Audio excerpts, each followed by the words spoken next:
Action पता नहीं है, एनेबलिंग मतलब स्किल की कमी है, सिनर्जी मतलब आपस में डिपार्टमेंट साइलों में काम कर रहे हैं, और जिम्मेदारी लेना यानी कि अकाउंटेबिलिटी रखना अपने पास में। ये कारण है, और ये सारे के सारे ठीक करेंगे आज के इस प्रोग्राम के अंदर। कोई गैस नहीं, एक के बाद एक, एक के बाद एक, एक के बाद एक। Sharing the story of strategy with internal and external audience. आपकी क्या स्टोरी है स्ट्रैटेजी की, सबको पता होना चाहिए, कम्युनिकेशन क्लियर होना चाहिए, तभी स्ट्रैटेजी को मेजरेबल ऑब्जेक्टिव्स में डाल पाओगे आप। क्योंकि लोग वो नहीं करते जो आप एक्सपेक्ट करते हो, लोग वो करते हैं जो आप इंस्पेक्ट करते हो। प्रोडक्टिविटी के लिए people don't do what you expect, they do what you inspect. जिसको आप चेक करोगे, जिसको मेजर करोगे। दर्जी भी होता है, 2 बार नाप 1 बार काट, 2 बार नाप 1 बार काट, 2 बार नाप 1 बार काट। वो भी इंस्पेक्ट करता है, नहीं तो गलती हो जाएगी। तो एचआर को हम बोलते हैं कि बिजनेस पार्टनर बने। आप 1% बढ़िया विजन दे दिया ना, और वो 99% काम है अलाइनमेंट का। प्रोडक्टिविटी बढ़ाने के लिए अलाइनमेंट चाहिए। प्रोडक्टिविटी बढ़ाने के लिए आपको समझ में आना चाहिए कि भाई टॉप लाइन कैसे बढ़ेगा, बॉटम लाइन कैसे बढ़ेगा। टॉप लाइन मतलब सेल्स, बॉटम लाइन मतलब प्रॉफिट। अभी इजी करता हूं, बहुत इजी करूंगा, मजा आएगा आपको। एक के बाद एक 30 स्ट्रैटेजी दूंगा। फाइनेंशियल स्किल, बिजनेस एक्यूमेन, गोल अलाइनमेंट, ये जरूरी होता है। तभी वो जब वो समझ में, जब एचआर को, लीडर्स को प्रॉफिट एंड लॉस समझ में आना शुरू होता है, जो मैंने पिछले बारी में बताया था, जो आखिरी के अध्याय थे मेरे पीछे के, कि कितना गया कितना आया, जब मैंने वो समझाया था आपको। इसलिए कह रहा हूं सारे सीक्वेंस में अटेंड करिए। पता है समस्या क्या है? इक्वालिटी एक गलत कॉन्सेप्ट है, fairness is the right concept. हम सब बराबर नहीं है, लेकिन सबके लिए फेयर होना जरूरी है। सबके लिए फेयर होना जरूरी है, सब बराबर नहीं है। प्रोडक्टिव होने के लिए आपको सिलेक्ट करना आना चाहिए कि मैं ये काम करूंगा। टाइम मैनेजमेंट नहीं सिखा रहा आपको, मैं आपको सिखा रहा हूं क्या, प्रायोरिटी मैनेजमेंट। हाँ, आप समझिए, ज्यादा टाइम कई बार हम लोग खराब कर देते हैं उन एम्प्लॉयज के साथ में जो ट्रबल मेकिंग एम्प्लॉयज हैं। उनके साथ बहुत बहस करने में टाइम बहुत लगा देते हैं। अरे आप प्रोडक्टिव टॉप परफॉर्मेंस के साथ ज्यादा समय लगाओ, कहां से कहां पहुंचा देंगे आपको। हाँ? आपको ये समझ में आना चाहिए कि मैं वो कौन से स्कोर को चेक करूं, मेरा स्कोर बोर्ड कैसा होना चाहिए। एक होता है लैगिंग स्कोर, एक होता है लीडिंग स्कोर। लैगिंग स्कोर मतलब पिछले महीने कितना धंधा आया, पिछले साल का रेवेन्यू क्या है, आज का धंधा कितना था।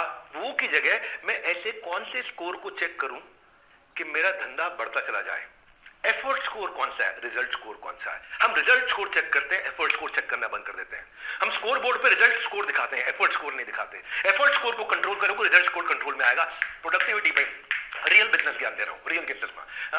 वो कहते हैं कि in God we trust, rest everybody else, please bring the data. Data driven company कैसे बनाई जाए, रियलिस्टिक नहीं, रियल रहो। कुछ ऐसे लोग होंगे जिनको बिजी होने में और प्रोडक्टिव होने में, एक्टिविटी और प्रोडक्टिविटी में डिफरेंस नहीं पता। बहुत बड़ी गलती होती है जब हमारे पास फोकस नहीं होता कि मीटिंग्स हमें कैसे करनी है। आज आपको एक ऐसा तरीका बताऊंगा कि मीटिंग खत्म होते ही आपके काम अपने आप होने शुरू हो जाएंगे। ऐसा तरीका बताऊंगा कि प्रोडक्टिविटी इतनी तेज बढ़ जाएगी, मीटिंग खत्म हुई और लोग काम पर लग गए और रिजल्ट भी आना शुरू हो जाएगा। सीखना चाहेंगे तो पूरा अटेंड करिए। वर्किंग प्रोफेशनल 30 से 50% टाइम अपना मीटिंग्स में निकाल देते हैं।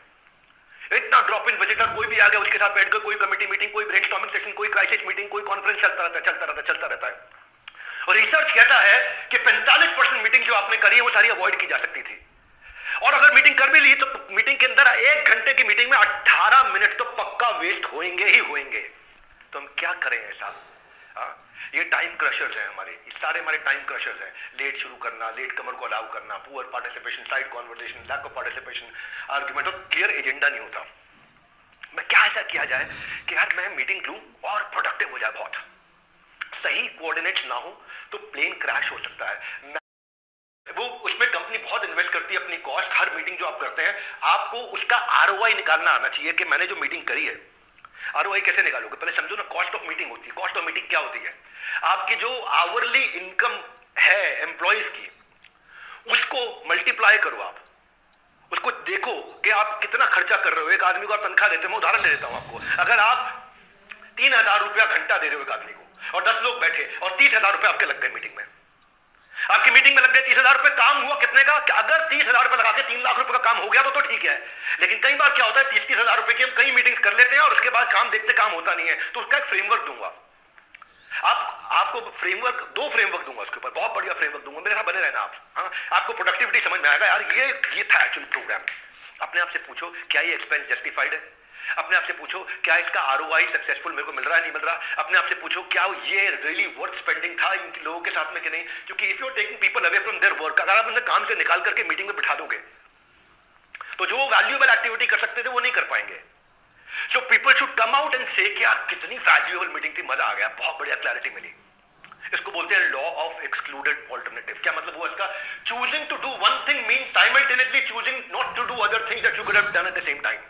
जो भी आप काम कर रहे हो उस समय आपने बहुत सारे काम अच्छे वाले अवॉइड कर दिए अगर ये नॉन प्रोडक्टिव काम किया आपने। हाँ, सोचो जो टाइम आपने लोगों का लिया है और जो आप उनको आवरली रेट से पे कर रहे हो, क्या वो वर्थ था या नहीं था? मार्क क्यूबन शार्क टैंक में आते हैं, क्या कहते हैं? Never do a meeting unless someone is writing a cheque. जब तक कमाई नहीं हो रही ना, मीटिंग नहीं करनी चाहिए। वॉरेन बफेट कहते हैं मैं जिंदगी में कभी मीटिंग नहीं करी। ये कहते हैं कि भैया मीटिंग सबसे इजीएस्ट तरीका है, स्टीव जॉब्स कहते हैं, टाइम वेस्ट करने का। तो आप अपने करंट मीटिंग स्किल्स को इवैल्यूएट करो, प्रोडक्टिव कैसे बनाओगे आप लोग, कि कितना प्रोपोर्शन टाइम आपका मीटिंग में जा रहा है, कितना टाइम आपका वेस्ट हो रहा है या यूटिलाइज हो रहा है, कितना टाइम, कितनी उसकी कॉस्ट पड़ रही है उस मीटिंग की आपको। आप ये देखो कि क्या अटेंड करना meeting was a greater benefit gain है कि नहीं है, उसके अंदर फ्रीक्वेंसी क्या है आपकी मीटिंग जिसमें इधर उधर चली जाती है मीटिंग। तो आपके मन में आ रहा होगा, मैं पहले ये सवाल पूछ लेता हूं आपसे, मैं क्या वो मीटिंग एडिक्वेटली प्लान थी? क्या उस मीटिंग में कोई डिले हुआ किसी खास कारण से? क्या वो मीटिंग फ्रीक्वेंटली, आपकी मीटिंग 1 घंटा प्लान की थी, 3 घंटा 2.5 घंटा चली गई? क्या ऐसा हो रहा है कि आप सबके सब वर्थवाइल रूप से कंट्रीब्यूट कर रहे हैं कि नहीं कर रहे हैं मीटिंग में? क्या ये मीटिंग एजेंडा पे रुकी है नहीं रुकी है? क्या डिसीजन लिए गए नहीं लिए गए? क्या हर एक व्यक्ति ने उसमें कंट्रीब्यूशन अच्छा दिया नहीं दिया? क्या फॉलो अप प्लान डिस्कस किया मीटिंग से पहले नहीं किया? क्या फ्रीक्वेंसी है इस मीटिंग की जिसमें आप, मीटिंग तो हो गई लेकिन क्लियर डिसीजन एग्जैक्टली क्या करना है वो नहीं पता चल रहा। इस फ्रेमवर्क को बताने से पहले, फ्रेमवर्क क्या है? पहला फ्रेमवर्क लेते हैं राशि मैट्रिक्स। राशि मैट्रिक्स क्या होता है? हर मीटिंग के बाद बड़ा क्लियरली 4 चीजें पता होनी चाहिए।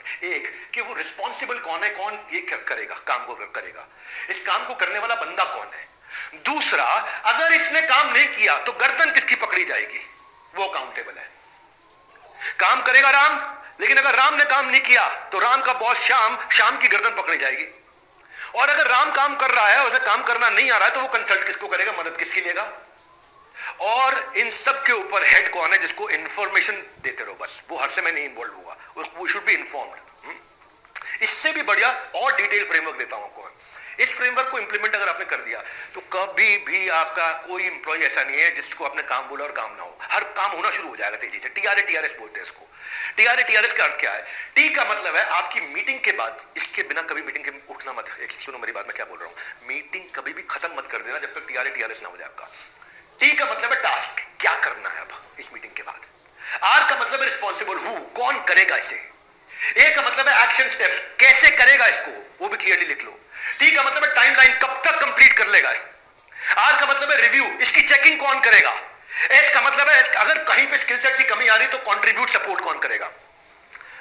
क्या करना है, किसने करना है, कैसे करना है, कब तक करना है, इसको चेक कौन करेगा और मदद कौन करेगा। अगर जरूरत पड़ेगी तो मदद किसकी ली जाएगी। टीआरएस, ये फ्रेमवर्क अपने पास मैनुअल आपको दिया है मैंने, मैनुअल डाउनलोड कर लो, उसमें फ्रेमवर्क लिखा हुआ है आपके सामने। जब भी कोई मीटिंग करो, चाहे 2 आदमी की मीटिंग हो चाहे 20 आदमी की मीटिंग हो, मीटिंग के बाद में टीआरएस लिख लो। और जैसे ही टीआरएस लिखा, आपका गेम चेंज। कई बार लोग कहते हैं जो होगा देखा जाएगा, फिर बाद में जो होता है वो देखा नहीं जाता उनसे, क्योंकि वो टाइम की रिस्पेक्ट नहीं करते हैं और टाइम उनकी रिस्पेक्ट नहीं करता है। अब अगर आप चेयरमैन हैं तो आपकी चेकलिस्ट क्या होनी चाहिए मीटिंग शुरू होने से पहले? कैसे प्रोडक्टिव बनाओगे? क्या ये मीटिंग आपके लिए रियली नेसेसरी है? क्या आपकी जरूरत थी इस मीटिंग में? क्या ऑब्जेक्टिव और ड्यूरेशन बिल्कुल क्लियर है आपको कि इस मीटिंग के बाद मैं ये अचीव करूंगा, उसको दिमाग में रख के जा रहे हैं? हाँ, और क्या आप इंश्योर कर रहे हो कि ऑब्जेक्टिव मीट हो जाएगा? आपका इसमें कितना, इसकी क्या कॉस्ट आने वाली मीटिंग की? Average salary divided by number of people, आपको कॉस्ट पता चल जाएगी इस मीटिंग की कॉस्ट क्या है। हाँ? आपका एजेंडा कितना प्रिपेयर्ड है और कितना अच्छा कम्युनिकेट कर चुके हो एजेंडा पहले से ही, मीटिंग के पहले। अब जब मीटिंग चल रही हो तो क्या करना चाहिए? चेयरमैन की checklist during the meeting. Meeting करेंगे कैसे आप सबसे चीज हमेशा जैसे ही साइड कॉन्वर्सेशन हो, ऑब्जेक्टिव गोल पे आ जाओ। भाई मेरा गोल ये अचीव करना है, मुझको बताओ कैसे करें। भाई हमारे को ये अचीव करना है, आइडियाज लाओ, फटाफट आइडिया बताओ मुझे। भाई उनसे पूछो, आस्क के एक आदमी कोई ना कोई मिनट जरूर लिखता रहे मीटिंग के, ताकि सबको सर्कुलेट हो जाए कि आज मीटिंग में ये डिसाइड हुआ, ये टीआरएस है, ये सबको मिल जाना चाहिए मीटिंग के बाद में। समराइज करो, डिसीजन क्या है, एक्शन क्या है, कौन करेगा, क्या करेगा, कब करेगा, कैसे करेगा, किसकी मदद से करेगा। और ये इंश्योर करो एजेंडा मीटिंग खत्म होने पे कंप्लीट हो चुका हो। अब मीटिंग जब हो जाती है उसके बाद क्या करना है? उसके बाद एग्जीक्यूशन हो गया। क्या मीटिंग सक्सेसफुल थी या नहीं थी, क्या उसके एक्शन प्लान अनफिनिश्ड आइटम से रिव्यू हुआ कि नहीं हुआ, और मिनट्स खुद एक बार जरूर पढ़ लेना कि सबको क्लियरली उनका टीआरएस मिल गया। तीसरी स्ट्रैटेजी है who's got the monkey technique. क्या मतलब होता है इसका? इमेजिन आप किसी एक मीटिंग में जा रहे हो और मीटिंग के लिए आप रश कर रहे हो और आपका सबॉर्डिनेट आता है, कहता है सर मेरे को बड़ी प्रॉब्लम है, मेरे को एक बड़ी प्रॉब्लम है, फंस गया हूं मैं आकर के। है जी, वो प्रॉब्लम का मतलब है बंदर, अभी उसकी पीठ पे है।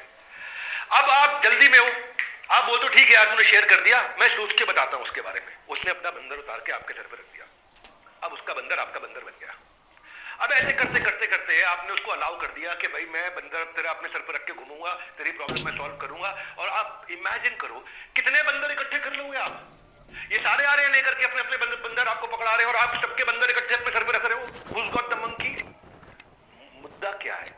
मुद्दा ये, सोल्यूशन ये है, अगर आप इसी तरह सारे के सारे बंदर इकट्ठे करते रहे और डेलीगेट करना नहीं सीखे तो जो आपको करना था ग्रोथ के लिए वो आप नहीं कर पाएंगे, आप अनप्रोडक्टिव हो जाएंगे। तो उपाय क्या है इसका? जैसे ही कोई आपके पास आता है और आपको अपना बंदर देने की कोशिश करता है, उसको बोलो बंदर लेकर के आया है, अपनी प्रॉब्लम लेकर के आया है, बंदर मतलब प्रॉब्लम लेके आया, शाबाश, बहुत अच्छी बात है। इसके 2-3 आइडियाज भी लेके आ, कैसे सॉल्व कर सकते हैं। Give it back to him, वो बंदर उसको वापस दो। वो 2-3 आइडिया लेकर के आएगा, वो बंदर आपके लिए बहुत छोटा हो जाएगा, वो बंदर का वजन आपके लिए बहुत कम हो जाएगा। जब भी कोई प्रॉब्लम लेकर के आया, आप सबकी प्रॉब्लम आप खुद ही सॉल्व करने लगोगे तो भैया कहां से प्रोडक्टिविटी आएगी? एक्टिविटी होएगी, प्रोडक्टिविटी नहीं होएगी। जाने मन डेलीगेशन करना सीखो। क्या सीखो? डेलीगेशन। एक बार एक हवलदार बोला सर दशहरे पे ना हमारे यहां जेल में रामलीला हुई थी। बोला ठीक है, ये तो बहुत अच्छी बात है, इसमें परेशान क्यों हो रहे हो उतना? वो सर दशहरे में रामलीला में क्या हुआ सर, परेशानी ये है कि जो हनुमान बना था ना कैदी, वो संजीवनी बूटी लेने गया था, वापस ही नहीं आया। तो ये क्या है बेसिकली, आप जो है ना, आपको कैसे इफेक्टिवली एक्टिविटी को बढ़ानी है। ज्यादातर लोग डेलीगेट करने में रिलेक्टेंट होते हैं, मालूम क्यों? क्योंकि उनको लगता है कि मैं बेहतर कर सकता हूं, मैं खुद ही कर लूंगा ना, इसको क्यों दूं। और सब कुछ अपने पास करने के लिए, अपने आप करने के लिए लाइफ बहुत छोटी है भाई।